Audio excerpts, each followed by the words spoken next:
Okay, Berachot Perek Mishnah Bet. I'd like to learn this Mishnah in memory of my father, Rav Simcha ben Yitzchak Halman. Now we enter this phase where we're going to talk about additions or other elements of the Shmona Esrei. So the Mishnah says, Mazkirin gvurot gishamim b'tchiyat hametim. Mazkirin means lazkir, we mention or we remind ourselves, we remember, which means we recite. Gvurot gishamim. Gvurot gishamim literally means the strength of the rains. B'tchiyat hametim. Okay, in tchiyat hametim, in the resurrection of the dead. What's going on here? This is actually a bracha in the Shmona Esrei. Gvurot gishamim refers to the notion of the words mashiv haruach u'morid hageshem. So tchiyat hametim is the bracha in Shmona Esrei. So what the Mishnah is really saying is we mention Gvurot gishamim, the fact that God is a gibor, is a hero of the rain, by saying the words mashiv haruach u'morid hageshem in the bracha of tchiyat hametim. We'll just look at the Shmona Esrei for a second. It starts with avot, okay?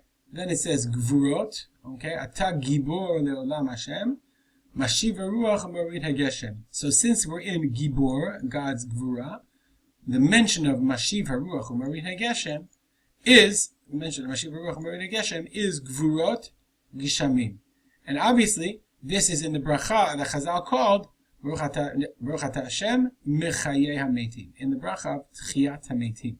Now the next question you'll ask is, why do we mention mashiv haruach u'morid hageshem in tchiyat hametim? The simple answer is, rain was life.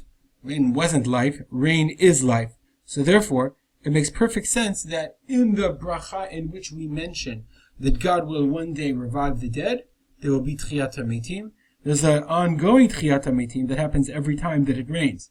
And then we recite mashiv haruach u'morid hageshem. One only needs to look at drought-stricken countries and the poverty and the famine and the hunger that ensue to understand the importance of rain. Maybe today it's a little bit less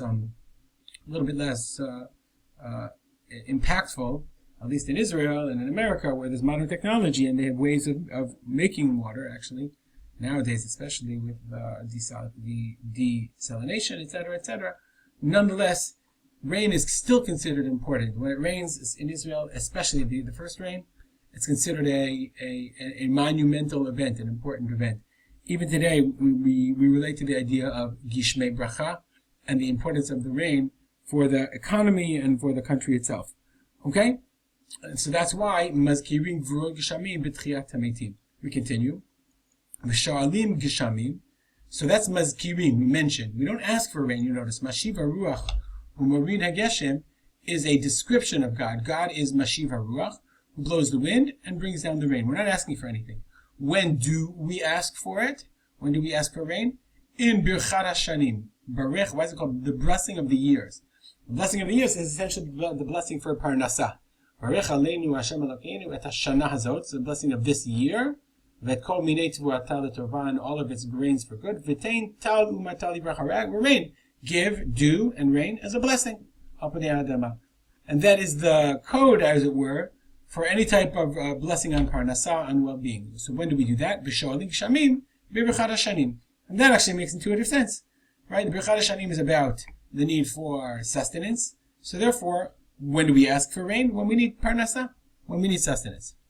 V'havdalah b'chonin hadat. Now we come to a fascinating machloket about when do we recite Havdalah. So, as we know, or if you don't know, there's two types of brachot of Havdalah. There's Havdalah that's recited in Arvit, in Shmona Esrei Motzei Shabbat, or Motzei Chag, and then there's Havdalah ala kos, and we recite both.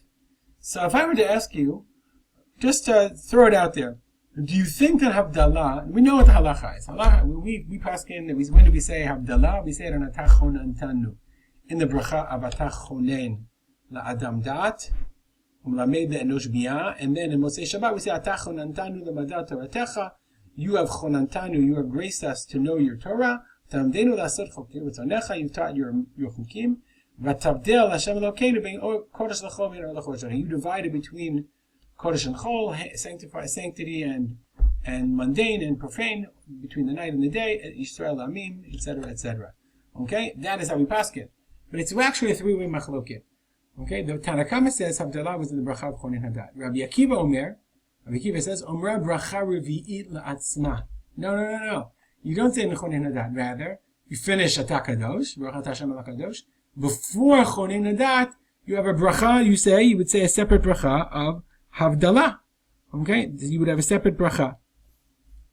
Rabbi Kiva would say, Baruch Atah Hashem HaMavdil Ben Kodesh L'Chol. The same way we say Havdalah in the first, when we say it on the kos, on the wine. Okay? That's bracha, that's Rabbi Elazar Omer B'Hodaya. You say it in Hodaya, which is much later. Hodaya is in Modim, which is very interesting because sometimes we add other things in Modim. We add Alanisim in Modim. So in Hodaya, we would add a Tachon Antanu and some kind of Havdalah. So anytime we see machloket like this, we'd have to ask ourselves, what's the nature of the machloket? Why the Tanakama says in Chonin Hadat, Rabbi Elazar says in Hodaya.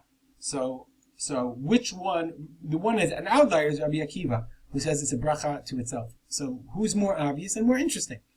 It would seem to me that Rabbi Akiva would be more obvious. I would assume that it's a bracha to itself. Why? Just like in Havdalah, it's a bracha on the wine. It's a bracha, Baruch Atah Hashem HaMavdil Ben Kodesh L'Chol. Why shouldn't it be a bracha on Shemoneh Esrei? So the Gemara actually says, it's very interesting, the Gemara says that the reason they didn't agree with Rabbi Akiva is because it says 18 brachot. It doesn't say 19 brachot. Interestingly though, we already have 19 brachot, but we don't add brachot to Shemoneh Esrei. So the Chazal didn't want to add an additional bracha, so therefore they said, no, it has to go into something else. Once it's in something else, so then there's two reasons to explain why it should be in Chonin Hadat. The first one is the context. Dat, understanding, is an ability to make distinctions. So it makes sense to make distinctions of between Shabbat and Chol, between the weekday and Shabbat. The second one is more obvious.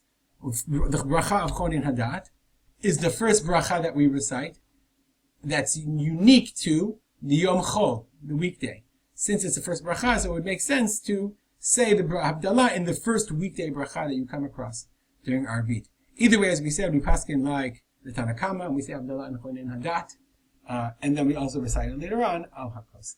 Have a great day. As always, comments or questions are spolter@gmail.com.